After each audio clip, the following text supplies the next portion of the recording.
자, 첫 번째 주제로 빠르게 가보도록 하겠습니다. 첫 번째 주제 만나보시죠.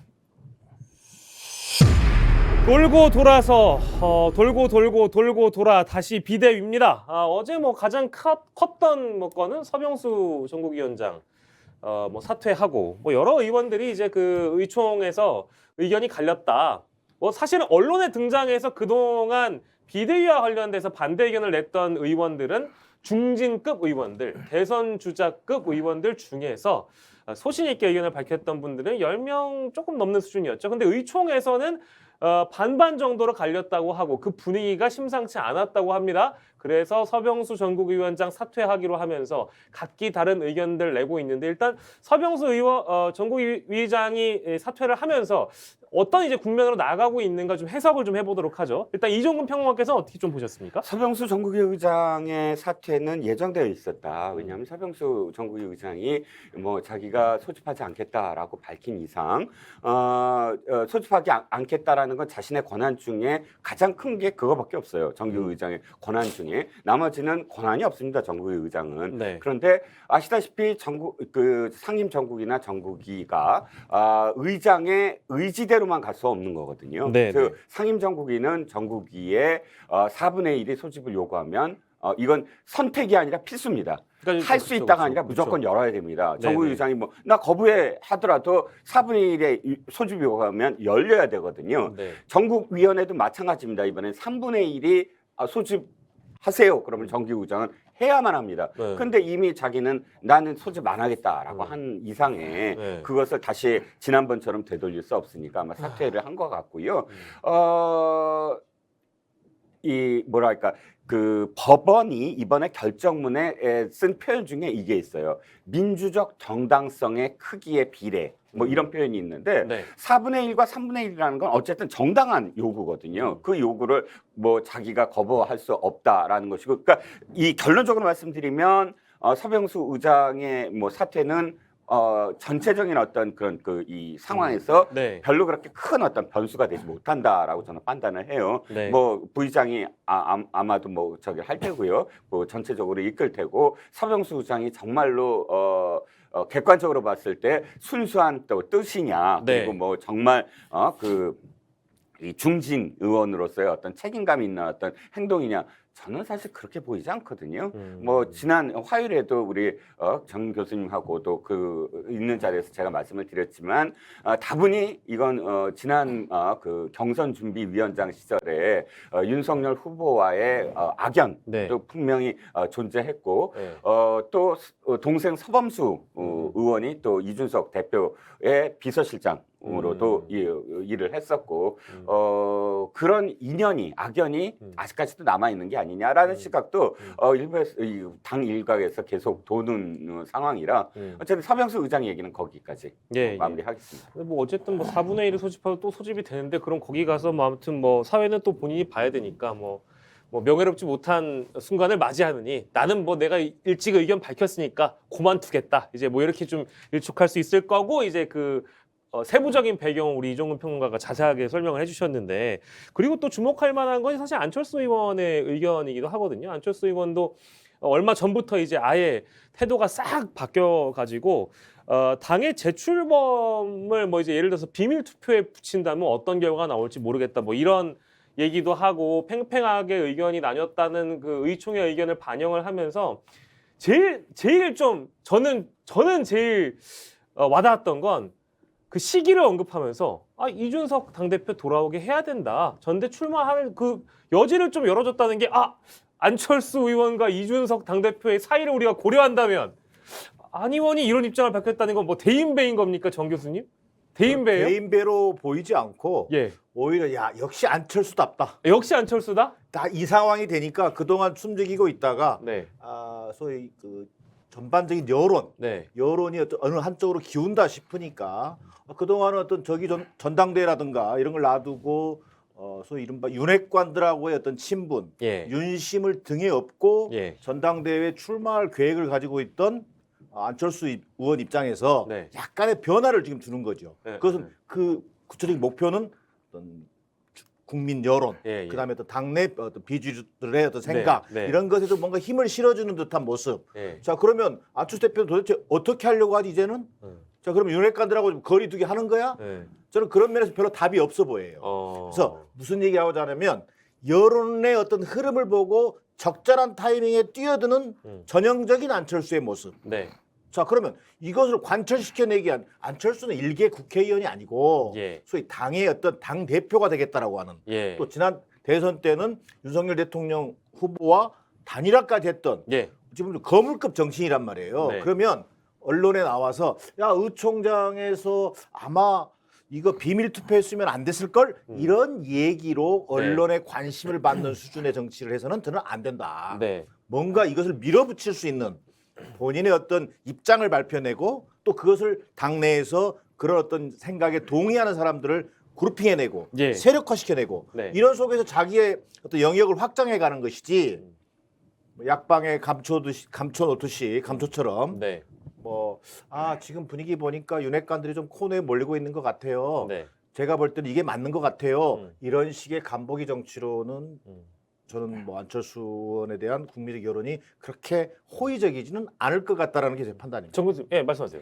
조금만. 네, 예, 하십시오. 숟가락 하나만 얹겠습니다. 교수님 말씀에 전적으로 동의를 하고요. 네. 또 한 가지가 있을 것 같아요. 뭐냐면 안철수 의원을 지금 계속 공격하는 게 이준석 대표잖아요. 네. 뭐라고 공격하냐면 예. 그거 봐라 장제원 미락설이 있지 않느냐. 장제원하고 당신하고 나의 거취에 대해서 나의 어떤 이 비리 그러니까 의혹 예. 성상납 의혹이 어떤 뭐 그 증거가 있으니까 네. 그거 갖고 내가 이준석은 우리가 알아서 조용히 시킬 테니까 당신 당대표 시켜줄게 예. 라는 미락설이 지금 계속 공격 대상이었잖아요. 예, 예. 이번에 여론 상황을 보고 안철수는 딱 그거를 끊어버리는 거죠. 네. 장제원과는 상관없어. 우리 미락 안 했거든. 네. 난 독자적으로 네. 당대표 될 수 있어라. 그 간장 그거 아니야. 이런 의미죠. 그런 뭐 메시지를 던진 게 아니냐. 예, 인물별 상황 저희가 짚고 있는데 정 교수님 이것도 짧게 그러면 안철수의 뭐 이게 소위 이제 간을 보는 행태, 안철수의 어떤 이 상황에 숟가락을 얹는 행태 이것과 윤상현의 그것은 다릅니까? 저는 좀 윤상에는 달라 보여요. 달라요? 예. 간 보는 게 뭔가 아니라 간 본다기보다는 네네네. 이 속에서 또 다른 역할, 그래서 윤핵관 그룹의 어떤 태조가 네네. 있을 수밖에 지금 없는 상황으로 가고 있잖아요. 네. 그 속에서 또 다른 포지션을 차지하고자 하는 네. 그 뭐랄까 좀 그 윤상현 의원의 어떤 행보로 저는 보여집니다. 예, 그렇군요. 약간 간보기하고 좀 달라 보입니다. 그래요. 그러니까 이제 그 주목을 해야 된 윤상현의 움직임에 주목을 해야 된다는 목소리가 어제 저희 스픽스 방송에서 많이 나와서 그 내용도 한번 이제 안철수의 그것과 윤상현의 그것은 어떻게 다른가? 그러니까 맥락상 보면은 뭐 유사한 메시지라고 해석은 되는데 뭐 입지도 다르고 위치도 다르고 상황도 조금 인물별로 다를 것 같아서 근데 윤상현 판을 의원은 말씀드렸고, 네. 무죄가 났죠. 예? 무죄가 됐으니까 이제 발언할 수 있는 이제 거예요. 났어요? 대법 가야 되는 거 아니었어요? 뭐 지금 거의 이번에 또 무죄가 나왔으니까 지금 예, 가도 예. 무죄겠죠. 그러니까 이제 발언할 수 있는 환경이 열린 거죠. 그래요? 무죄가 무슨 뜻인가요? 선거법 관련해서 예, 선거법 관련해서 선거법. 예. 그러니까 본인이 그 전에 말하기가 쉽지 기지개를 않았을 펴고 거예요. 있다. 쉽지 않았을 거예요. 근데 이제는 활동을 그렇죠. 이제 뭐 대부분 거의 확실히 무죄인 것 같으니까 예. 이제 본인이 정치적인 활로를 개척하시는 거죠. 될 수 있게 숟가락 하나만 더 얹어. 계속 얹어주세요. 오늘은 숟가락 데이니까 많이 얹어주십시오. 저는 오늘 그냥 얹어가는 걸로 저는 아예 두 분한테 제가 계속 얹겠습니다. 예. 이런 얘기가 있어요. 윤상현이 바라보는 곳이 햇빛이다. 햇빛? 빛. 잘 보고 있다는 거예요 그러면? 그쪽으로 제일 먼저 간다. 오. 저 박근혜 대통령 시절에 박근혜 대통령 누나 부르던 사람이 누구죠? 윤상현 윤상현. 의원이었습니다. 네. 그리고 홍준표 대표 시절에 홍준표 대표 왜 잠깐 그 미국에 갔다 왔잖아요. 네. 거기서 그 미국에서 돌아왔을 때 네. 공항에 플랜카드가 걸렸어요. 환영합니다. 근데 플랜카드에 홍준표 대표님의 귀국을 환영합니다 해놓고 밑에다가 뭐라고 써져 있냐면 그 윤상현 지지 모임 이렇게 써져 있었어요. 즉 뭐냐면 윤상현 의원의 네. 수죠. 그게 바라볼 때 자기 지지 모임을 딱 그 보낸 거예요. 예. 그 다음에 이준석 대표죠. 홍준표 대표 다음이 뭐 예. 비대위 빼놓고 예. 이준석 대표한테 제일 먼저 가서 힘을 실어준 게 누구죠? 윤상현 의원이에요. 네네네. 예. 그러니까 윤상현 의원은 가장 권력이 있는 쪽으로 가장 빨리 가는 사람이에요. 그러면 지금의 권력을 향해 가고 있다. 글쎄 그게 어느 쪽인지 모르지만 윤 의원이 지금 바라보고 있는 방향이 어디일지 네. 거기가 바로 새로운 어떤 권력의 네. 핵심이 되는 게 아니냐. 예. 어저께 아마 그런 의미로서 아마 윤상현 의원이 바라본다. 아마 윤상현 의원이 윤 대통령하고 상당히 예를 들면 관계가 네. 그 정치적으로 많은 관계들을 맺어왔다는 얘기 제가 얘기를 많이 들었어요. 뭐 실제 전화한다는 네, 얘기도 그전부터 있습니다. 그래서 역할들을 했었고 예. 예를 들면 윤 대통령과 안철수 뭐 이런 관계들 있잖아요. 이 네. 조정을 하는 과정에서 윤상현 의원이 상당히 중요한 역할을 했다는 얘기들이 꽤 많이 나와요. 네. 사실 확인은 안 되는데 네네네. 전 그러니까 그 정도의 본인의 역할이 있으니까 네. 그 정도 발언을 하겠죠. 아마 제가 볼 때는 그런 게 없었으면 네. 저런 발언하면 당내에서 저 뭐야 이랬을 텐데 그런데 제가 좀 이게 이해가 네. 안 가는 게 맞아요. 저도 그렇게 알고 네. 있거든요. 근데 지금 윤상현 의원이 하는 건 이준석을 붙잡고 있어요. 한쪽에 한 손에. 그러니까 이 전월부 두 손에 떡 들고 두 손에 떡을 다 쥐고 싶은 거야. 네. 그러니까 윤석열 대통령은 사실 이준석을 버리고 싶거든. 맞잖아요. 그건 네. 다 드러났잖아. 근데 윤은 지금 이상한 게 그렇게 윤 대통령하고 가깝게 보이고 싶어 하고 사람들한테 나 가깝거든 하고 자랑하던 사람이 지금 윤의 의중과는 약간 다르게 이준석을 꼭 붙잡아라 하고 지금 연결시켜 주려고 하는 거. 이게 좀 다른 거죠. 제가 그 윤상현 의원의 최측근이 제 초등학교 동창이에요. 저 그런 연이 없습니다. 한번 물어봐 주시면 안 돼요? 카드를 딱 꺼내시네. 조금 지난 다음에요. 네.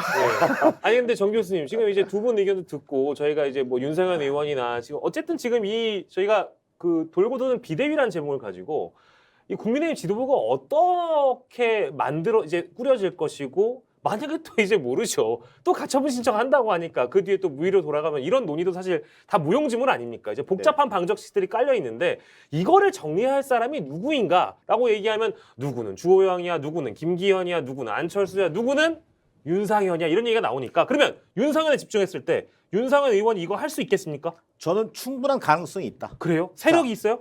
세력이라기보다는 결국은 지금 현재 엊그제 이제 의총을 했지 않습니까? 의총을 예. 2번 했지만 네. 5시간에 걸친 의총들을 해봐야 예. 결국은 의총을 지배하는 게 뭡니까? 윤심이잖아요, 윤심. 예.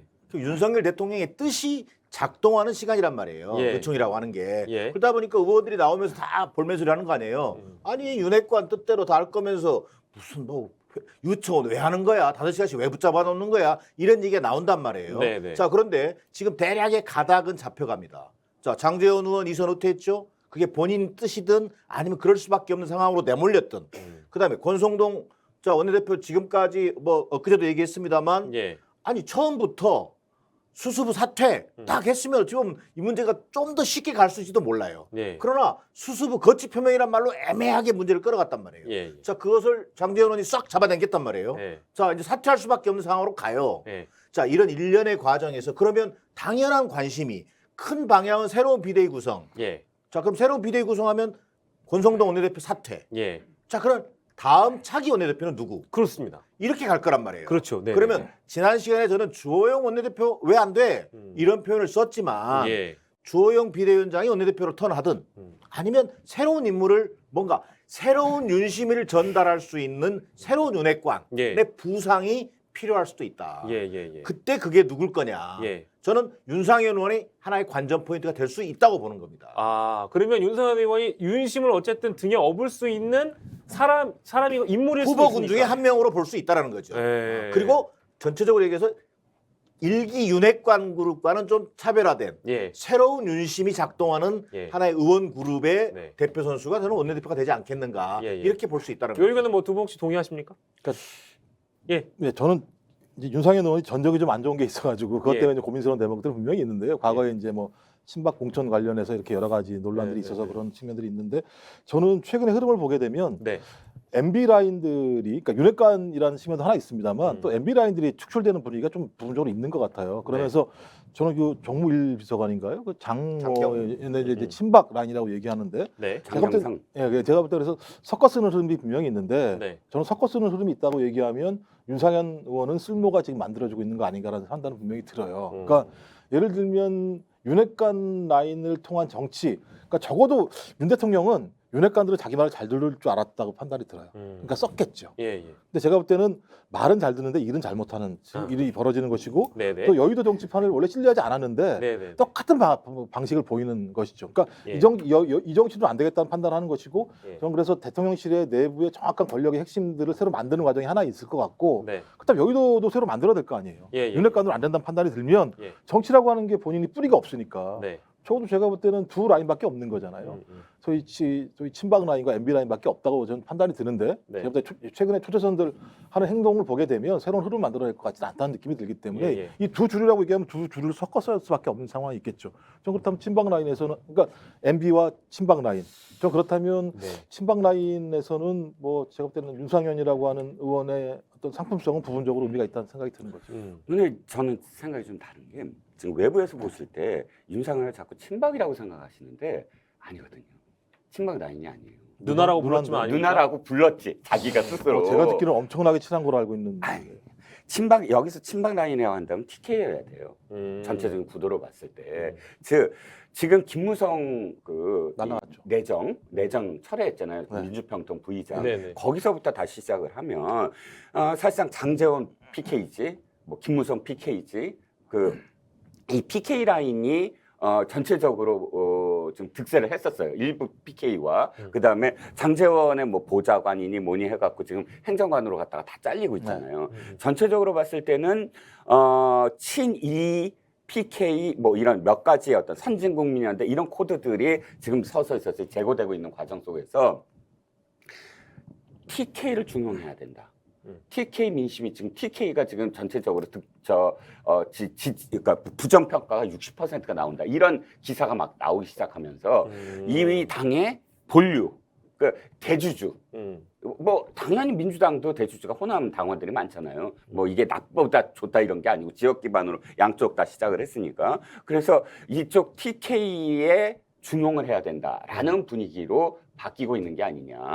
그렇다면 차라리 지금 그 교수님이 말씀하시지 주호영이 등용되는 주호영은 어차피 지금 TK 쪽에서는 이 전체적으로 봤을 때 그러니까 존경이 너무 심하면 어쨌든 그렇게 그 밉상이 아닌 그런 중진 의원으로 TK 쪽에서 이렇게 자리매김하고 있거든요. 그래서 윤상현보다는 주호영이 다시 비대위원장으로 가는 수순이 아닐까. 전체적인 구도. 법원 결정을 정면으로 또 이렇게 다시 부딪힌다라는 반한다라고 하는 부담. 그다음에 한번 그을렸잖아요. 그런 부분을 다시 또 올린다는 부담. 이런 부담은 있죠. 이제 그럼에도 불구하고 정말 TK 중심의 어떤 그 의원 배치, 의원 구도, 뭐 당 구도를 생각한다면 모르겠습니다. 그래서 뭐 저희가 이 사람이다 이렇게 보는 게 아니라 이러이러한 관점에서 좀 관전 포인트가 될 수는 있겠다. 그런 정도로 보는 게 맞죠. 그리고 이제 부정하는 게 그리고 또 하나가 제가 TK 중심으로 가게 되면 고립될 수도 있어요. 고립? 왜냐하면 지금 전반적으로 지금 30%대 초반 또는 20% 후반 상황이기 때문에 지금 최종적으로는 말씀하신 것처럼 TK 중심, 그다음에 보수 본류들만 나와 있는 상황인데 이 상황에 사실 TK가 중용됐을 때 제가 스스로 고립될 수 있는 측면들이 분명히 있기 때문에 새로운 활로가 필요해요. 제가 볼 때 TK 중심으로 다시 복원하겠다라고 얘기했을 때 나머지 지역에 있는 많은 분들이 저 당이 예를 들면 변할 거야라고 하는 거에 대한 의구심을 가질 수밖에 없는 측면들이 분명히 있거든요. 저는 그렇다면 새로운 인물이 분명히 필요해요. 근데 그게 새로운 인물이 TK 출신의 새로운 인물이면 누가 있을까? 제가 볼 때 많지 않아요. 저 그런 것 때문에 많은 고민이 있을 거라 생각이 들긴 하는데 저도 이제 주호영 의원이 비대위원장을 안 하셨으면 제가 볼 때는 괜찮죠. 근데 진짜 말씀하신 것처럼 만약에 이분이 또 중용이 되는 그을렸다가 순간 다시 한번 또 그을리면 중용이 되는 순간 여기는 진짜 사법부랑도 싸우는구나 이런 논란이 붙을 수 있기 때문에 좀 조심스러운 대목이 분명히 있는 거죠. 본인도 힘들 거예요 아마 그런 결정을 하기가. 언제부터 이렇게 대표가 무슨 훈제? 아니 이제 정 교수님께서 이제 한번 그을렸기 때문에 아니 지금 저는 솔직히 제일 모냥 빠지는 거는 조영 이제 뭐 지금 지금 정지가 되어 있는 비대위원장인 게 왜냐하면 이제 어쨌든 당 대표격으로 뭐 고위당정협의회 나가 당대표 사무실도 못 나가 법원이 그렇게 하라고 하니까 지금 못 하고 있는 거잖아요. 그렇죠. 어느 정도의 책임 정치를 본인이 감당하고 있는 건데 이 자리 맡겨놨다가 또 가처분 신청 들어가고 거기서 또 만약에 또 인용돼 버리면 또 직무정지되면 이분 진짜 아니 나는 시켜주는 대로 했는데 이거 뭐냐 꼬라지가 이게 뭐냐 이런 생각 할 거 아닙니까? 아니 그러니까 지금 이번에 가처분은 저기죠. 네. 이미 저 주호영은 비대위원장으로 한번 끄슬렸으니까 통과하고 예. 지금 이 누구야 이준석이 비대위원들. 가처분한 거는 예. 권성동한테 가처분한 그렇죠. 거예요. 예. 직무대행이니까. 네네네네. 그러니까 그건 연달아가 아니고 또 법원의 결정이 자연인 주호영이 뭘 잘못됐다가 아니라 네네네네. 주호영이든 누구든 비대위원장. 그러니까 단지 주호영이 비대위원장이었기 때문에 지금 주호영을 얘기하는 거지. 예. 그래서 비대위원장의 직무정지지. 주호영은 아무것도 안 했잖아요. 네네. 한 게 아무것도 없이 시작하자마자 직무정지돼서. 네네. 그래서 수해 현장도 가고 잘해보려고 했죠. 수현장은 갔죠. 실패했지. 마지막에. 가는 곳마다 수현장은 아무튼 좀 근데 최대 슬픈 문제가 일이 있었지만 뭐냐면 지금 비대위 다시 꾸린다는 거잖아요. 그렇죠. 예. 그죠? 근데 지금 제가 볼 때 이준석 당대표가 건 게 비대위원들도 예를 들면 직무정지 비대위원까지 걸어버렸어요. 지금 비대위원을 걸고 14일 날 걸었어요. 그러면 주호영 이의 신청이 14일에 지금 그럼 얼마나 판단이- 웃기냐면 비대위원장을 뽑으면 네. 만약에 인용되면 14일에 또 비대위원들이 또 아무것도 못 하게 돼요. 그럼 비대위원을 다시 뽑아야 돼요. 그러면 100몇 명 있는데 의원들 계속 갈아치면 나중에 제가 볼 때 다 비대위원들을 낼 거야. 아니 근데 잠깐. 지금 이준석 대표의 두 번째 가처분 소송은 사실 의미가 별로 없는 게 뭐냐면 비대위원들한테 있지만 비대위원들이 지금 뭘 의결하진 않아요. 그러니까 비대위원이 뭘 하면 거기에 대해서 사실 직무정지를 할 수가 있지만 일부러 사실 지난번에 그 월요일 날 비대위를 개최는 했지만 거기서 의결하거나 하지 않았거든요. 일부러 그 소송도 대비할 겸. 그리고 바로 말씀하셨듯이 비대위원장 한 다음에 뭐 주원이 됐든 뭐든 비대위를 다시 꾸려야 돼요. 네. 그러니까 새로운 비대위로 새로운 비대위니까 그러니까 그 문제는 크게 어떤 걸리는 게 없는데 지난번에도 뭐 교수님이랑 같이 하면서도 그 말씀을 드렸지만 사실 당외에서 봤을 때는 자꾸 돌아가라 최고위로 뭐 일부 중진들도 그렇지만 저는 그러니까 객관적으로 그냥 이걸 상황을 판단했을 때 당의 상황을 판단했을 때 돌아가는 것도 엄청 힘들어요. 최고위를 다시 꾸리는 것도. 그러니까 자꾸 전국위에서 보궐 하라 그러지만 보궐 한 명 할 겁니까? 아니면 5명 할 겁니까? 그러니까 한 명 한다는 것도 말이 안 되고 그러면 고작해 한 명 해갖고 4명으로 나머지 몇 개월, 그러니까 1년 몇 개월을 뭐 제대로 그 비대위를 하라? 그게 아니라면 그럼 제대로 비대위를 구성하려면 당이 정상으로 돌아가려면 5명을 지금 보궐을 해야 되는데 제가 늘 주장하는 게 이겁니다. 300명 국회의원 중에 200명이 거리 상태인데 200명을 그러면 보궐을 할 겁니까? 아니에요. 200명은 그러면 총선을 해야 되는 거나 마찬가지지. 왜냐하면 이게 지금 이 보궐이란 건 간선으로 바뀌는 거예요. 정부기가 해요. 원래 이게 직선해야 되잖아요. 당원들이. 근데 그 과반이 넘는 수를 갑자기 간선으로 그냥 채워넣는다? 이게 그러니까 최고위로 돌아가라는 것도 사실 일부 중진이 그 말은 맞아요. 최고위로 돌아가서 한 명 뽑아갖고 한 명 보궐한 다음에 다시 조기전대로 가라 그러면 조기전대로 가라. 이거는 정당하지 않느냐. 이거는 내는 인정해요. 조기전대로 가기 위해서 한 명만 채워넣는다. 근데 그런 게 아니고 아예 정상으로 가기 위해서 저 보궐하라? 이건 정당하지 않아요. 근데요, 제가 왜 그러냐면 이게 지금 고민스러운 게 말씀하신 것처럼 비대위로 가게 되면 다시 또 법원에서 또 만약에 걸면요, 또 걸릴 수 있어요. 그러니까 건결 중에 하나가 뭐냐면 상임정국위는 당원당규의 유권 해석만 한다는 거예요. 여기서 예를 들어 뭐 바꿀 수 없다는 거예요. 그다음에 제가 또 봤어요. 지금 정국위는 할 수 있나? 정국위도 못 해요. 당 규만 할 수 있어요. 그러니까 저도 당원은 안 그 들어가 의견인데, 있어요. 그럼 뭘 해야 되냐? 전당대회 또는 의원총회가 회부하는 사항을 심의 의결할 수 있어요. 그럼 전당대회 못 열잖아요.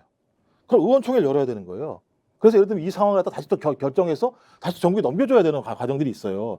이런 절차를 안 밟았잖아요. 지금까지 이전에도 마찬가지인데 이 절차를 안 밟으니까 절차상 문제가 생겼는데 이번도 마찬가지인데 이렇게 밀어붙이면 또 만약에 걸면 아니요 제가 다 확인해 봤어요. 제가 아직 당원 당규는 이거 진짜 제가 기조국하고 그 다음에 판례가 갖고 당에 꼼꼼히 물어봤는데 법원에서 판결을 난 거니까 아니 이번에? 법원 결정부터 제가 그러니까요 법원 봤었는데 그 문제들 전부 다 이번에 해소할 거예요.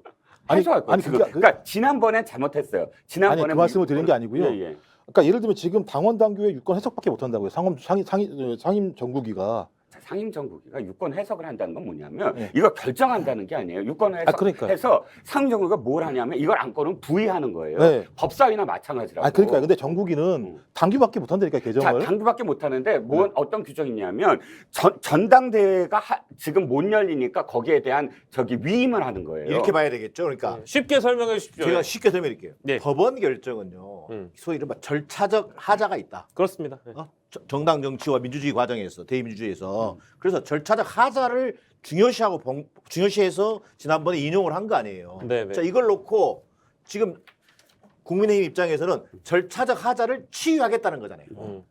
이 상임 정국위와 정국위를 통해서. 근데 이것이 절차적 하자의 치유로 볼 거냐 안 볼 거냐. 네네. 또 이 과정이 결국은 이준석 전 대표의 어떤 그 권한이 이게 현저하게 침해되느냐 침해될 수 네. 있느냐 안 되느냐 네, 뭐 네, 이런 네. 것들을 놓고 볼 텐데 우리가 뭐 율사 출신도 아니기 때문에 네. 법원 그 결정을 예단할 수는 없습니다만 예. 비대위원들의 직무정지는 사실은 이 이준석 대표의 예. 권한 침해하고는 크게 연관지어서 보지 않는다라고 하는 것이 율사들의 일반적인 의견이더라고요. 예. 아 그러면 제가 지금 또 저희는 사실 네 명 다 이제 각기 다른 해석을 할 수 있지만 물론 저희는 사실관계를 놓고 판단할 수 있기 때문에 저희 법률 전문가 한 분을 지금 좀 물어볼게요, 제가. 오, 야 이거 새로운 방식인데요. 전화기에 전원이 꺼져. 아니 이 형은 필요할 때 전화를 좀 받으라니까 내가 지금 카톡을 했는데 앵커님의 이게 개그 코드 이게 아니에요? 일부러? 저는 그래서 아니 말씀하십시오. 법률적 참. 판단을 가지고 우리가 뭐 이를테면 이게 옳다 또 이럴 네네네. 가능성이 크다 말다 뭐 네네. 이런 얘기를 하는 것도 뭐 한번 얘기해 볼 수는 있지만 그렇죠. 본질적으로 지금 이런 추석 전 새로운 비대위 구성이 박차를 가하고 있잖아요. 예. 거의 뭐 정광석화처럼 그렇죠. 밀어붙이고 있어요. 저는 근데 절대 놓쳐서는 안 되는 것. 네. 이 일련의 과정에서 윤석열 대통령의 이른바 윤심이 완벽하게 작동하고 있다. 저는 이게 더 심각한 문제라고 보는 거예요. 예. 자, 이번에 권성동 뭐 이를테면 기승전 권성동의 그 결과를 얘기하면서 그 언론의 평가가 있었습니다만 결국은 다시 얘기하면 이런 거예요. 권성동 원내대표에게 다시 한번 윤석열 대통령이 체리따봉 윤심을 전달한 거예요. 네. 자, 당신이 여기까지 수습하고 당신은 사퇴하는 걸로 하자. 네. 저는 이렇게 된 거잖아요. 자, 또 일련의 과정이 지난 의청 과정에서 권성동 사퇴가 이번 사퇴 수습의 첫걸음이다라는 게 당내 주중들의 비등한 여론이었었어요. 오후 의청에서 완전히 바뀝니다. 예. 왜 바뀝니까? 결국은 28일 날인가요? 권성동 원내대표가 윤석열 대통령을 만났다는 거 아니에요. 네. 대통령 만나서 다 얘기했거든요. 네. 사퇴 수습에 물러나기로 했으니까 이해해 주세요. 결국 이렇게 돼서 네. 이 문제가 정리되는 과정이잖아요. 예. 결국은 당심, 민심 다 물리치고 윤심이라고 하는 대통령의 뜻이 지금 집권 여당의 그대로 이 당권과 당권의 어떤 이 싸움에 예. 또 당무에 개입하고 있는 이 현실을 저는 또 비판적으로 볼 필요가 있겠다. 가장 큰 본질은 이제 그거라는 말씀이신데 저희가 뭐 김종욱 교수님이나 우리 이종훈 평론가께서 말씀하신 그 법률에 대한 해석 부분 그리고 뭐 전국위원회나 이제 그런 상임전국위 이런 데서 열리는 것에 대한 그 해설은 오늘 저희가 다 할 수는 없으니까 네. 따로 시간을 마련하겠습니다만 윤심 얘기 나왔고 윤 대통령의 당무 개입 얘기가 나왔으니까 어제자 있었던 JTBC 단독 보도 하나만 언급을 하고 갈게요. 이 당무 개입 안 한다고 하셨는데 이 단독 보도에 따르자면 의총 전후로 윤 대통령이 일부 의원들한테 전화하고 당 상황에 대한 의견을 전한 걸로 이제 파악이 됐다는 보도가 있었기 때문에 이런 보도는 사실 계속 나오면 좋을 게 없는데 그냥 선 긋지 말고 그냥 총재하셔도 당 총재하셔도 이제 그럼 뭐라고 할 사람이 영수회담이 되겠어요, 그럼. 예? 그럼 영수회담이 영수회담이 되죠. 그죠. 네. 예전처럼 이제 그런 표현이 이제 성립될 수 있는데 어떻게 해야 될까요? 이 당의 가장 큰 문제가 뭐냐면 존경받는 리더십을 가진 카리스마 있는 윤핵관이 없어서 그래요. 저는 계속 주장이 동의합니다. 뭐냐면 동의합니다. 윤핵관이 필요해요. 윤핵관이 나쁜 게 아니에요. 지금 이준석 대표가 윤핵관이라는 말을 만들어내 갖고 우리가 그 적대성을 가져서 그렇지 핵관이라는 게 뭡니까? 핵심 관계자잖아요. 네네. 왜 이준석 대표가 그렇게 공격을 하냐면 아니 이름을 걸고 나와서 자기가 이야기하면 내 공격 안 해. 근데 핵심 관계자라고 인용을 해갖고 익명의 뒤에 숨어서 나를 비판하니까 그건 잘못됐으니까 핵심 관계자. 이것 때문에 시작된 말 아니에요. 예. 그러면 깨끗하게 이름 걸고 예를 들어서 장전이나 누구나 권성동이나 네. 정말 제대로 저 당을 이끌면서 이 대통령 뒷받침하면서 존경도 받아가면서 카리스마 있게 딱딱딱딱 결단력 있게 당을 수습해 나가는 과정을 보여줬다면 예. 이런 일이 벌어지지 않았을 거다. 근데 장제원이든 권성동이든 뭐 아까 김종욱 교수님 말씀하셨지만 무능함. 당이 지지부진하고 네. 또 더군다나 서로 공을 다투면서 서로 싸우기나 하고 이런 것들이 이루어지니까 당에서 이 사람들에 대한 어떤 뭐랄까요 이 따르는 어떤 그룹이 생겨나지 못하고 그러면서 대통령 뒷받침하지도 못하는 어떤 이 상황까지 온 게 바로 지금 자칭 호가호위하던 두 사람 때문 아니겠습니까? 네. 그러니까 문제의 핵심은 대통령이 직접 나서서 이렇게 되는 지경까지 만든 것이 문제지 예. 대통령이 문제일까요? 저는 어쨌든 지금 두 분도 다 겪어보셨겠지만 정권 초기는 당이 어쨌든 뭐 두말 않고 좀 뒷받침 해줘야 되는 거 아닙니까? 대통령이 당 생각하지 않고 사실 국정 운영만 제대로 해도 모자랄 판에 그래서 사실 대통령이 어디까지 뭐 진짜 당내 개입하느냐 안 하느냐를 놓고 뭐 토론을 하자면 참 깝깝하긴 하지만 예. 대통령도 얼마나 깝깝했으면 지금 저랬을까라는 생각을 합니다. 그래도 과거 역대 대통령들은요. 최소한 그 당의 소속 의원들이 연찬회를 하는데 참석하거나 그러진 않았어요. 네. 최소한의 거리를 뒀다고요. 네네. 방금 얘기했던 것처럼 당연히 사람을 통해서 네. 얼마든지 그 대통령의 뜻을 전달할 수 있는 거예요. 거리도 근데 잘 직접 움직였으니까. 만찬에 참석을 하지 않나. 단합을 호소하고 대통령이. 네. 네. 그런데 어제 또 JTBC 보도 보면 의총에 참석한 의원들한테 전화를 하지 않나. 이거 이렇게 노골적인 개입이 어디가 있습니까? 이것은 이 모든 책임을 내가 지고 가겠다. 네. 뭐 이렇게 본인이 얘기하는 거랑 마찬가지예요. 그러면 그 앞에 윤핵관, 뭐 권핵관, 장핵관 다 의미 없이 돼버리는 거예요. 자, 집권 여당의 이미 행태가 도대체 누구한테 책임이 있어? 라고 하는 그 국민들의 시선이 대통령을 향할 수밖에 없어요. 스스로 지금 책임을 매를 벌고 있는 대통령의 저는 행태라고 봐도 크게 틀리지 않을 거라고 보는 제가 거예요. 하지만 보니까 이제 참- 예. 그래서 저는 이종훈 선배님이 대통령을 지키려고 하는 마음은 충분히 그냥 내가 아니면 뭐 이런 노골적으로 그렇게 제가 이제 비난하시면 오다가 빅뱅의 거짓말이라는 I'm so sorry, what I love you 다 거짓말. 예. 이 얘기를 왜 하냐면요. 예. 윤 대통령이 바뀌지 않으면 제가 볼 땐 전체적으로 바뀌지 않을 거라 생각이 드는 거예요. 왜냐하면 몰래 보냈겠죠. 당 내부의 총지라는 당 대표라고 이렇게 공개됐겠죠. 네네네. 거기에 대해서 예를 들면 본인은 모른 채 버렸었잖아요. 그죠? 뭐 민생에 매진하느라 바빠가지고 그 다음에 제가 계속 이거 언론에 나온 내용입니다만 제가 매번 말씀드리는 건데 배현진 최고위원의 사태는 대통령실의 기류를 반영한 거다. 이거 예를 들면 진보 언론이 아니에요. 보수 언론, 보수 종편에서 나온 보도 내용이에요. 그 다음에 하도 내부에 논란이 많으니까 소위 비대위 전환에 대해서 대통령실은 비대위 전환을 했으면 좋겠다라는 의견을 전달했다. 네. 말이 좋아서 의견 전달이지 그 의견이 갔으면 바꿀 수밖에 없는 상황인 거잖아요. 네. 거기다가 말씀하신 것처럼 의총 전후로 전화를 했다라고 얘기하고 그다음에 아직 사실 진입 파악은 안 되지만 전당대회를 1월에 할까요? 얘기가 나왔더니 무슨 1월이야? 12월에 해야지. 네. 이 정도 상황이 되면 제가 볼 때 윤 대통령이 기획하는 거예요. 누가 기획하는지 모르겠습니다만 구체적인 내용들은 기획한 내용들을 가지고 오더를 계속 주는 거잖아요. 오더를 주는데 윤핵관이든 누구든 거기를 어떻게 거부해요? 대통령님 그게 말이 됩니까? 어떻게 1월 달에 할 수 있습니까? 라고 얘기할 사람이 누가 있겠어요? 지금 4개월밖에 안 된 대통령에게 예. 전 제가 볼 때 충분히 누리고 있다는 거예요. 대통령이. 이렇게 누리는 대통령이 어디 있어요 세상에. 자기가 말한 대로 다 들어가잖아요.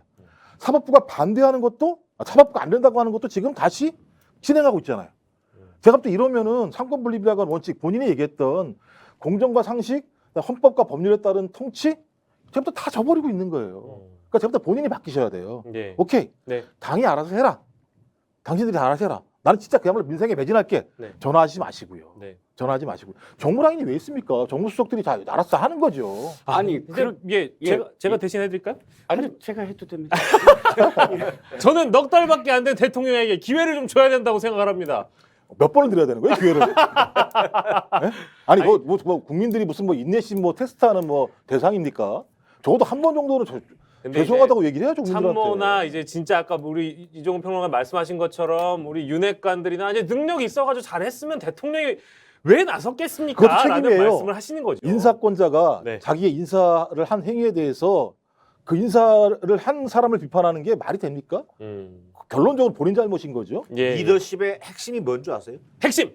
사람을 판별할 줄 아는 능력이에요. 근데 우리 윤 대통령께서는 그 능력이 좀 그런 거죠. 부재돼 있다. 적재, 적소, 적시에 네. 사람을 쓰는 거잖아요. 대통령이 지금 그렇게 구현되는 겁니다. 네. 자, 그런 의미에서 지금 뭐 모든 언론들이 윤핵관, 소위 이른바 일기 윤핵관, 퇴조 네. 이렇게 보고 있잖아요. 예, 저는 예. 그 흐름이 큰 흐름에서 맞다고 봐요. 예. 자, 100일 동안 해왔어요.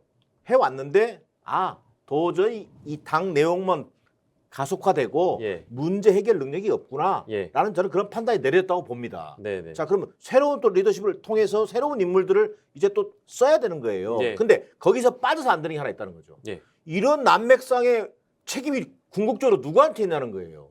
그건 대통령한테 있는 거거든요. 예. 그래서 취임 100일 앞두고도 국민적 여론이라는 게 뭐였습니까? 결국 대통령이 이 모든 책임에 대해서 국민들께 사과하고 유감을 표하고 또 거기에 걸맞는 쇄신의 방향을 줘라. 네. 그리고 거기에 부응하는 어떤 인적 교체 예. 이런 것들을 하라고 하는 것이 민심이었단 말이에요. 네네. 근데 그 본인에게 주어진 과제 이런 부분들은 다 뒤로 물려놓고 그냥 지금 참모 교체를 통해서 이것도 인적 쇄신인 양 네. 그리고 윤핵관 정도를 물리치는 정도 네. 뭐 이런 방식으로 하면서 본인은 계속 당무에 개입하는 이런 양태는 국민들이 볼 때는 전혀 용납이 안 또 돼요. 양이 나왔네. 좀 전에 예, 좀 전에 나 도와주려고 나서신 거 맞죠? 한 말씀 한 다음에 완전히 무슨 저기 쓰나미로 좀 전에는 쓰나미가 아니라서 참된 내가 보수 언론이십니다. 들어가려고 그랬는데 지금 좀 전에 도와주시려고 하신 거 맞죠? 지금? 예, 맞습니다. 쓰나미로 돌아와서 자, 그러면 저희가 이제 윤심에 대한 얘기나 이제 윤 대통령이 바뀌어야 된다. 이제 이런 거에 대한 그 비판은 좀 내려놓고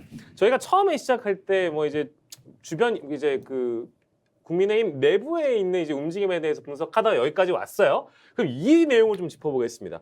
우리가 이제 얘기했던 우리 이종훈 평론가께서 말씀하신 윤핵관, 뭐 장핵관, 권핵관 이런 사람들 이제 윤핵관 아카데미 일기라고 치자고요. 일기가 무너졌어. 능력이 없어. 그러니까 대통령이 직접 전화하는 상황까지 벌어졌어. 이제 전면 개편해야 돼. 대통령실 포함해서 여당 지도부도 이제 바꿔야 돼. 자, 이제 바꿔보자. 이제 윤심이 작동했어요. 그래서 2기 윤핵관이 마련이 된다라고 해서 우리가 얘기했던 게 아까 뭐 윤상현이나 이런 분들 얘기했잖아요. 그러면 지금 이렇게 백의종군하는 모습처럼 보이는 1기 윤핵관들의 모습은 진정한 백의종군인가? 아니면 전략적으로 후퇴해서 2보 전진을 위한 웅크림인가? 요거는 좀 짚고 가자고요. 이종훈 평론가님. 나는 이준석 대표가 참 나쁜 사람이구나라고 느꼈어요. 갑자기요? 갑자기.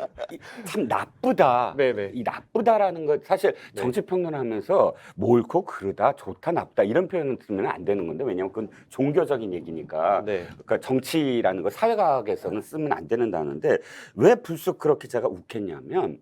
지금까지 이준석 대표가 주장했던 게 그거잖아요. 윤핵관 저기 물러나라. 예. 물러나라라는 것에 포괄적인 의미가 있잖아요. 어디까지냐라는 것은 없지만 그래도 예. 물러나라라고 이야기한다는 건 예를 들어서 장제원 의원은 지금 현역 의원밖에 없어요. 네. 근데 뭐 공직도 없잖아. 네. 근데 자기가 지금 할 수 있는 최대치가 저는 어쨌든 나 공직 안 갈게. 예. 임명 안 갈게. 그리고 나 개파 활동 안 할게. 이 두 가지면 일단 저는 최대치라고 봐요.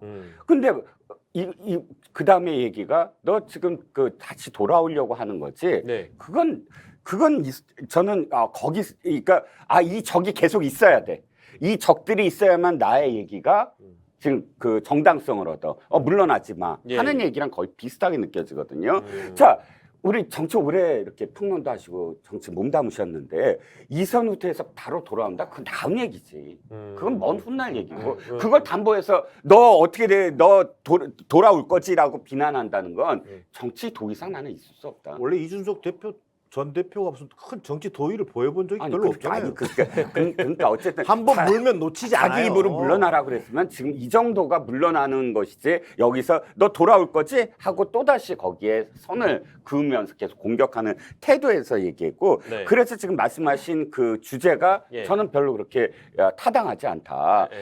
다시 설정 자체가 잘못됐다. 이선 일보 후퇴해서 다시 돌아올 거지 다시 돌아올 거지로 토론하기 시작하면 사실상 이거죠. 이렇게 해야 돼. 나 의원직 사퇴하겠습니다. 라는 얘기나 마찬가지지. 그렇죠. 그 얘기를 듣고 싶어서 마냥 물어뜯는 게 아니라면 이건 주제 자체도 안 된단 말씀이잖아요. 그렇죠. 정치인한테 너 언제든 다시 살아날 건데 그냥 영원히 그냥 관 속에 들어서 스스로 못 받고 그냥 누워 있어라는 얘기나 마찬가지잖아요. 뭐 의원직 사퇴하고 미국 갈 것도 아닌데. 아니 근데 지금 뭐 임명직 맞지 않겠다고 얘기 한마디 한 거 가지고 이준석을 이렇게 공격을 하시면 그 얘기 아니죠? 이준석이 아니죠.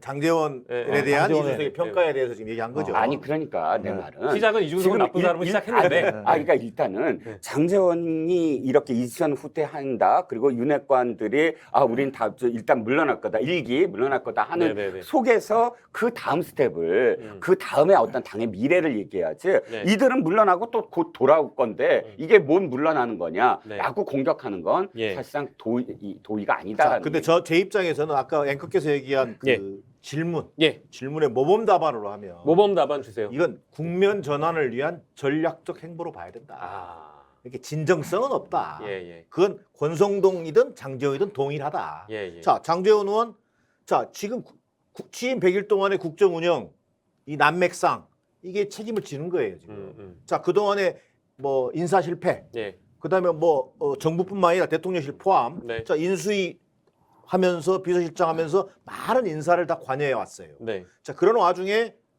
이 남맥상에 누군가의 책임은 필요했단 말이에요. 거기에 장제원 의원이 이선 후퇴라고 하는 것으로 응할 수밖에 없는 네. 그런 상황으로 내몰린 것 아니냐. 네. 그다음 두 번째 대통령실 그 인사했던 많은 정무와 시민사회수석실 중심의 행정관들 다 거의 장제원 라인, 윤핵관 라인이라는 거 아니에요? 예. 그런 부분들을 지금 속아내고 있잖아요. 네네. 이런 부분에 대한 도의적 책임도 져야 되는 상황이란 말이에요. 예. 자, 권성동. 자, 믿고 가장 1등 공신이라고 스스로 자부할 정도로 대단한 사람인데 예. 자, 여당의 원내대표도 직무대행까지 해. 자, 그러나 이 모든 사달 비대위 구성 과정에서의 어떤 일 추진이 매끄럽지가 못해요. 예. 일을 벌리면 벌릴수록 다 사고가 났잖아요. 그리고 또 1년에 이 과정에는 또 장제원 의원도 역할이 있어요. 예. 뭐 비대위 구성을 밀어붙였다든지 하는. 자, 그러면 두 사람이 이른바 동반 사태를 통해서 윤석열 대통령이 뭔가 국정 운영의 운영의 어떤 전환기를 가져가려고 하는구나. 예. 이런 이미지를 보여줄 수가 있는 거죠. 자, 그러면서 저는 자연스럽게 김대기 비서실장 등 예. 이른바 검핵관들, 검핵관 언론 내지는, 용어입니다만 예. 김대기 비서실장 검핵관 아니에요? 아니 김대기 비서실장이 총괄을 하는 거니까 관료잖아, 비서실장을 중심으로 한 예. 검핵관들이 그걸 떠받치겠죠. 예. 그런 신주류가 전체적인 권력, 측근 그룹의 권력 지형의 어떤 중심으로 네. 부상하는 저는 계기가 될 거라고 보여요. 대통령실 얘기도 해주셨으니까 이따가는 잠깐 그 부분 짧게 짚긴 할 건데 김종욱 교수께는 다른 질문 드릴게요. 이미 앞에서 다 설명이 된 것 같아서 이거 드려도 돼요? 그거 준비하고 있었는데. 안 돼요. 안 네, 됩니다. 맞습니다. 그러면 좋습니다. 뭐 장, 권, 뭐 전략적 의도가 있든 뭐 이선 뭐 1부 후퇴하고 2부 전진이든 아니면 그 주제 자체가 성립이 안 되든 이 주제는 그냥 마무리하고 그러면 이준석이 기자회견에서 언급했었던 윤핵관 내지는 윤핵관 호손이라고 부르는 요즘에 언론에 많이 등장하는 초재선들이죠. 김정재, 이철규, 정점식, 박수영, 전주혜 이런 분들도 함께 다음 지도부에 포함될 가능성이 없다, 있다. 요것 먼저 언급해 주세요. 전 잘 모르겠어요. 어떻게 돌아가는지 저 대답 나올 줄 알았어요. 왜냐하면 어떻게 돌아가는지 잘 모르겠으니까 그리고 뭐 하면 뭐 합니까? 뭐 판판이 법원 가서 잘리고 막 이런 상황이니까 의미가 없는데 제가 볼 땐 그런 거죠. 그 지금 국민의힘의 가장 큰 문제 중에 하나는 뭐냐면 수도권 참패다. 예. 그러니까 수도권이 참패하니까 수도권 지역 출신 의원들이 없어요. 그러니까 민심에 민감하지 않아요. 제가 볼 때는 윤심에 훨씬 더 민감하지. 예. 만약에 적어도 수도권 지역 출신이 20명 정도가 있었다고 얘기하면 예. 아마 동네에서 작살났을 거예요. 이 의원들 동네 못 다녔을 거예요. 이 정도 상황이면. 전 그러면 이 정도 상황인데도 밖에 나와서 정치판에서 만약에 지금같이 초재선 의원처럼 얘기하잖아요. 예. 제가 볼 땐 아예 다음번에 공천받아도 못 이겨요. 근데 그런 게 없으니까 제가 볼 때는 당 내부에 혁신 동력이 없다는 거 하나가 가장 중요한 문제인 것 같고요. 예. 또 하나는 너무 아직까지 시간 많은데 초재선들이 공천권에 눈이 먼다라는 생각이 드는 거예요. 예. 그러니까 제가 볼 때 전화 받으면 전화 받는 대로 오더를 갖다가 지금 실행하고 있는 거죠. 제가 볼 때. 돌격부대요, 돌격부대. 요즘에. 그러니까요. 아, 저렇게 할 수가 있나요? 적어도 국회의원은 누구한테 표를 받아가지고 자기 권한을 행사하는 건가요? 국민이잖아요. 그럼 국민의 70%가 국정 운영에 대해서 반대하고 있는 상황이에요. 그렇다고 얘기하면 적어도 반반은 나와야 될 거 아니에요? 반반은. 지금 잘못하고 있으니 바꿉시다라는 얘기가 나와야 되는데 아니 어떻게 4,5선한 국회의원들은 나와서 문제 있다고 얘기하는데 초재선은 나와가지고 그런 소위 나름대로 민심을 대변한다라고 하는 발언에 대해서 입 다물고 있으라고 얘기하고 있잖아요. 대통령이 취임식에 뭐라고 얘기했습니까? 주로 얘기한 게 전체주의 안 된다고 말씀하셨잖아요. 민주주의 자유가 중요하다고 말씀하셨잖아요. 근데 제가 이런 질문을 드려도 되는지 모르겠는데 이런 초재선과 중진과의 갈등이라는 게 어느 정당이든 늘 있는 것이고 그리고 이 초재선들 같은 경우가 이런 반발을 하는 게 저는 어찌 보면 너무 당연한 것 같다는 생각도 아까 좀 좀 들어서 반발 방식이 거꾸로라는 거죠. 그러니까 대통령한테 오도 받아가지고 예를 들면 좀 반발하는 거잖아요. 제가 말씀드리는 거잖아요. 국회의원은 누가 만들어주냐? 국민이 만들어주는 거다. 근데 제가 볼 때 지금 권력 다툼만 벌어지고 있는 거죠. 공천 다툼만 벌어지고 있는 저는 거죠. 이제 그러면 조금 정리를 할게요. 예. 정리를 또 해주시니까요. 완전히 그 지금 초재선은 윤 대통령의 아바타고 돌격부대고 이렇게 좀 규정들을 하셔서 하나씩 좀 놓고 보죠. 초재선한테 이들이 정말 똘똘 뭉쳐서 윤 대통령의 뜻을 따른다? 그랬다면 아마 기사도 안 나올 거예요. 기사가 나왔다는 건 뭐예요? 전화 받았다는 의원들이 지금 언론에 흘렸다는 얘기 아니에요. 언론에 얘기했으니까 나오지. 전 대통령들이 의원들한테 뭐는 안 하겠지만 전화 안 합니까? 해요. 초선이든 재선이든 또 자기 캠프 때 도와줬던 의원들한테 전화 안 하겠습니까? 하지만 기사 안 나와요. 기사가 안 나올 뿐이야. 그거야 저 전화를 했다고 해서 그게 무슨 크게 잘못됐다? 근데 기사 나오고 이게 콩가루 당이라는 얘기고 제가 느끼기에도 예. 두 번째는 핵심은 이거예요. 초재선 의원들 전부 다 그래 무조건 이게 개혁에 반대하는 거야, 혁신에 반대하는 거야, 민심에 반대하는 거야 라는 생각을 갖고 계실지도 모르겠지만 그러나 민심 중에 또 일축은 뭐냐면 이 당이 어찌됐든 빨리 수습을 해야 된다. 이 당이 계속 이렇게 끌려가서는 안 된다. 네. 수습의 길은 어떻게든 당의 어떤 주류를 형성을 해서 대통령 뒷받침하는 쪽으로 가야 된다. 예. 라는 목소리가 분명히 있거든요. 예. 그걸 반영하는 어떤 목소리일 수도 있고요. 중진들이 그렇다면 진짜 당을 사랑하는 사람들만 딱 얘기를 했느냐? 보면 대부분 조용히 있다가 갑작스럽게 튀어나온 사람들이고 대개는 그 사람들은 크게 얘기하면 이번 당권 도전 하려는 사람들이에요. 솔직히 김기현이니 안철수니 다. 이 사람들이 그렇다고 해서 처음부터 어떻게 하자라고 당의 분위기를 추스렸느냐? 안철수 대표적으로 아무 얘기도 안 했어요. 지금 상황에서 진짜 숟가락 얹으려고 하는 거지. 그렇다면 이거를 중진 의원들은 당을 사랑하고 민심을 반영을 하고 초재선은 윤심으로 똘똘 뭉쳤다라는 이런 대립구도로만 이거를 해석하는 건 우리가 일단 또 제 말씀을 또 이렇게 살짝 꺾으시는데 아니, 저는 그 말씀 드린 게 아니고요. 그러니까 말씀하신 것처럼 예를 예. 들면 중진들은 당권에 눈이 멀고 초재선들은 공천권에 눈이 머니까 문제라고 말씀을 드리는 거예요. 민심은 뭐냐? 윤 대통령의 통치 방식을 바꾸라는 게 민심 아니겠어요?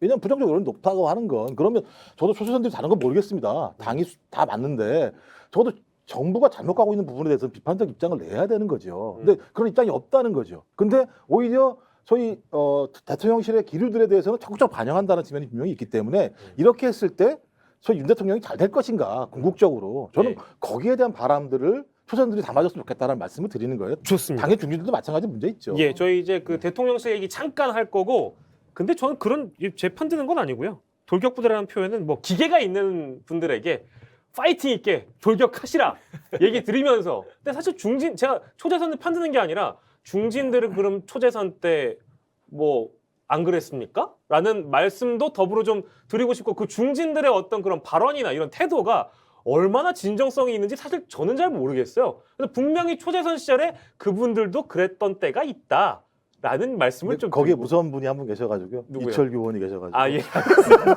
자, 우리 저희 그분 얘기해야 돼요. 아까 이제 검핵관 얘기 나오고 대통령실 얘기가 잠깐 나와서 요 주제는 진짜 짧게, 아주 짧게 짚을 텐데 장경상 선생님 얘기 나왔습니다. 장경상 국가경영연구원 사무국장.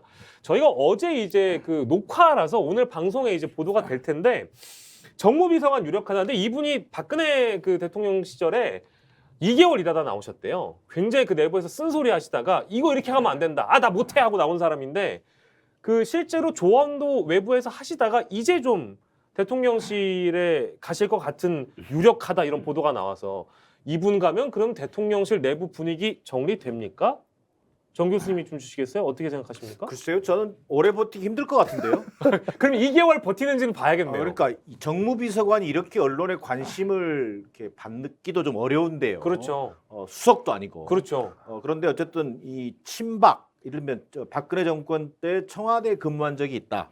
그 다음에 쓴소리를 이렇게 가감 없이 대통령에 대해서 한 경력이 아마 주목을 받는 것 같아요. 그러나 청와대 대통령실이라는 데가 쓴소리하는 조직은 아니거든요. 예. 결국은 비서관의 역할이라고 하는 것은 대야 관계, 그 다음에 또 여당과의 어떤 정부와의 관계 예. 이런 부분에서 역할을 해야 될 텐데 지금 그 알려진 대로만 경력과 어떤 그 쓴소리 그 이미지 네. 이것으로서 적임자 인재에 대해서는 저는 좀 의문이고요. 예. 본인의 정체성을 버리지 못한다면 네. 청와대에서 저는 오래 근무하기는 좀 대통령실이죠. 네네. 오래 근무하기는 힘들지 않을까. 큰 의미 부여하는 것 자체가 좀 난센스다. 알겠습니다. 한간에 떠도는 설에 의하면 이진복 정무수석보다 더 큰 존재감 앞으로 보일 거라는 얘기도 있습니다. 이 부분도 이제 뭐 혹시 아시는 게 있다면 말씀 주시면 되는데 일단 평가는 어떻게 해주겠습니까? 일단 저는 누가 추천했는지가 더 중요. 제가 그걸 모르니까요. 추천한 데가 어딘지 모르니까. 예. 저는 이분의 능력은 저는 별로 중요하지 않다고 생각을 하고요. 누가 추천했을까가 핵심이라고 누가 생각을 추천했는가? 해요. 저는 그래서 윤핵관이 추천하지 않았겠죠. 윤핵관들이 밀려난 자리에 윤핵관이 추천한 사람을 집어넣지 않았다고 얘기한다면 예. 누군가 추천을 했겠죠. 예. 저는 만약 이것이 지금 대통령실에서 구상되고 있는 신실세들의 합의점이라고 얘기한다면 예. 상당 부분 권한을 가지고 갈 수 있을 거라는 판단은 들어요. 예. 근데 저는 추천을 누가 했는지를 모르겠어요. 그러니까 지금 가장 중요한 문제는 저는 이 정무 1비서관이 아니에요. 예. 그러니까 지금 얘기가 나오는 게 대통령실에 새로운 신실세들이 지금 부각되고 있다. 네. 김대기 비서실장도 아니라는 얘기가 있기 때문에 예. 이 실세 그룹에서 혁신 차원에서 예를 들면 정무라인들 갖다가 다 지금 몰아냈는데 그 몰아내는 것을 채우는 과정에서 만약에 이 사람을 중심적인 사람으로 세운다고 얘기한다면 제가 볼 때는 의미 있게 순서를 할 필요 없잖아요. 굳이 들어가서 무슨 소리를 왜 합니까? 본인이 그런 권한이 있다고 얘기하면 권한을 행사하면 되는 부분이기 때문에 대통령과 싸울 이유도 별로 없다는 생각이 들어요. 전 그래서 그걸 모르니까 제가 추천을 누가 했는지 모르니까. 예. 근데 만약 추천한 게 그것이 맞다고 얘기한다면 제가 볼 때는 우리 옆에 있는 정기현 교수님이 과거에 진짜 쓴소리 많이 하시다가 여러 가지 타격을 많이 받으셔서 아시는데 근데 이제 그 쓴소리를 하더라도 예. 그 거기에 있는 핵심 좌장이 그걸 다 동의해 주면 그냥 예. 갑니다. 네. 갑니다. 근데 제가 그게 누굴까? 그게 아니고 만약에 그냥 이 사람이 쓴소리 잘해 데리고 왔다고 하면 제가 볼 때는 말씀하신 대로 삼별 버티기 어렵겠다. 그렇게 행동한다면 예. 예. 전 둘 중에 하나라 생각합니다. 장경성 된장찌개에 자 숟가락 한번 넣으시죠. 숟가락 예. 딱 숟가락 예. 넣을게요.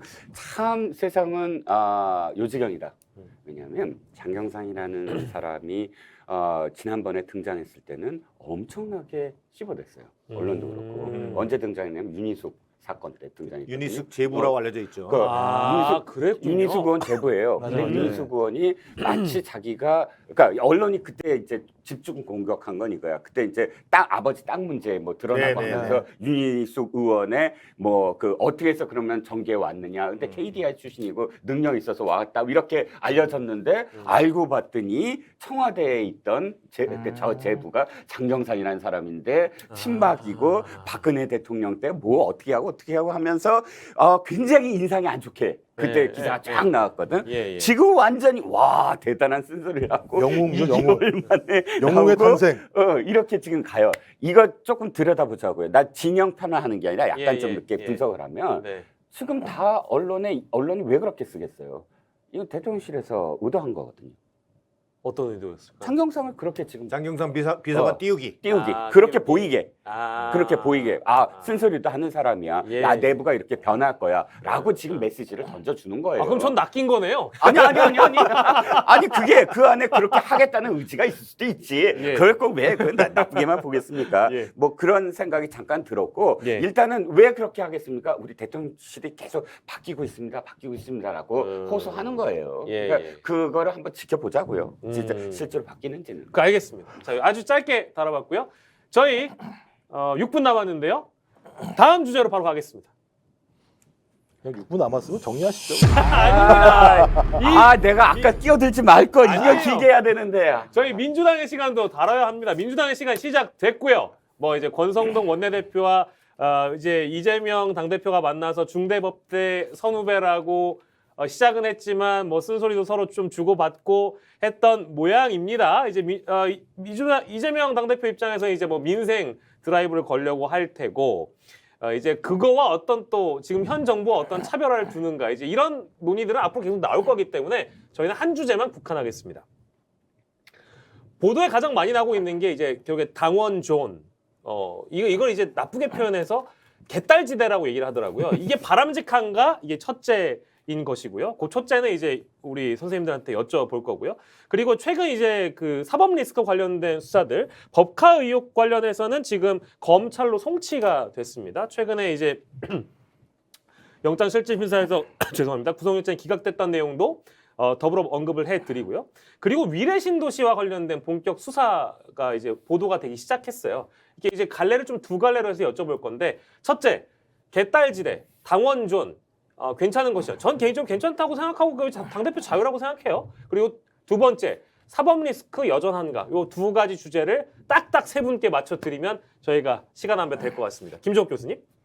일단 저는 당원존이 개딸지대라고 말씀하시니까 저는 뭐 이거 할 수 있는 건데 너무 뭐. 근데 이제 좀 제가 볼 때 이제 개딸이 이렇게 많을까 이런 고민이 있긴 해요. 왜냐하면 권리당원들이 꽤 많기 때문에. 그렇다고 하더라도 너무나 예를 들면 과대대표되는 측면들이 분명히 있죠. 예. 그리고 제가 볼 때 관리를 해야 한다고 얘기하는데 관리가 안 되는 분들이에요. 제가 볼 때 그냥 내버려 둬야 돼요.